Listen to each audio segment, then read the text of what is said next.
കമ്പനികൾ അവർക്ക് ആവശ്യമായ ഫണ്ട് റേസ് ചെയ്യുന്നത് പ്രധാനമായിട്ടും ഷെയറുകൾ ഇഷ്യൂ ചെയ്തിട്ടാണ്. ഒരു കമ്പനിക്ക് രാജ്യത്തിന്റെ അകത്തു നിന്നും പുറത്തു നിന്നും ഫണ്ട് റേസ് ചെയ്യാൻ വേണ്ടി സാധിക്കും. അപ്പോൾ നമുക്കറിയാം, നമ്മുടെ രാജ്യത്ത് നമ്മുടെ കമ്പനികൾക്ക് ഫണ്ട് റേസ് ചെയ്യാൻ വേണ്ടി സ്റ്റോക്ക് എക്സ്ചേഞ്ചിലൂടെ ഷെയർ ഇഷ്യൂ ചെയ്തുകൊണ്ട് അവർക്ക് ഫണ്ട് സ്വീകരിക്കാൻ വേണ്ടി സാധിക്കും. എന്നാൽ നമ്മുടെ കമ്പനികളുടെ ഷെയറുകൾ അന്താരാഷ്ട്ര ലെവലിൽ അല്ലെ വിദേശ രാജ്യങ്ങളിൽ പോയിട്ട് അവരുടെ സ്റ്റോക്ക് എക്സ്ചേഞ്ച് രജിസ്റ്റർ ചെയ്തിട്ട് അതിലൂടെ നമുക്ക് ഫണ്ട് സ്വീകരിക്കാൻ വേണ്ടി സാധിക്കുമോ? അതിന് കുറച്ച് പരിമിതികളുണ്ട്. ഇതിനൊരു സൊല്യൂഷൻ ആയിട്ടാണ് GDR വന്നിട്ടുള്ളത്, അഥവാ ഗ്ലോബൽ ഡെപ്പോസിറ്ററി റെസീപ്റ്റ്സ്. അഥവാ GDR എന്ന് പറയുന്നത് നമുക്ക് പുറം രാജ്യങ്ങളിൽ നിന്നും ഫണ്ട് റേസ് ചെയ്യാൻ വേണ്ടി യൂസ് ചെയ്യുന്ന ഒരു ഫൈനാൻഷ്യൽ ഇൻസ്ട്രുമെന്റ് ആണ്.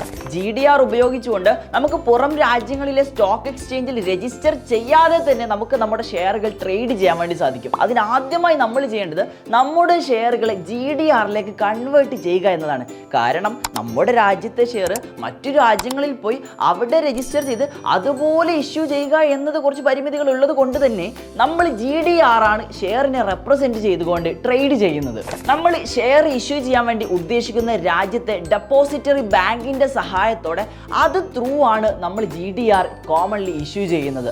US ഒഴികെയുള്ള ലോകത്തെ ഏത് രാജ്യത്തും നമുക്ക് GDR ഉപയോഗിച്ചുകൊണ്ട് ട്രേഡ് ചെയ്യാൻ വേണ്ടി സാധിക്കും. അപ്പോൾ നിങ്ങൾ വിചാരിക്കും, എന്താണ് US-ലെ പ്രത്യേകത എന്നുള്ളത്? US-ന് സെപ്പറേറ്റ് ഒരു ഡെപ്പോസിറ്ററി സിസ്റ്റം ഉണ്ട്, ADR അഥവാ അമേരിക്കൻ ഡെപ്പോസിറ്ററി റെസീപ്റ്റ്സ്. അപ്പോൾ ഗ്ലോബലി നോക്കുകയാണെങ്കിൽ അമേരിക്ക ഒഴികെ ബാക്കി എല്ലാ വിദേശ രാജ്യങ്ങളിൽ നിന്നും നമുക്ക് GDR ഉപയോഗിച്ചുകൊണ്ട് ഫണ്ട് സ്വീകരിക്കാൻ വേണ്ടി സാധിക്കും. അമേരിക്കയിലാണെങ്കിൽ ADR നമുക്ക് യൂസ് ചെയ്യാം. For more such informative videos, do follow Lakshya School Plus.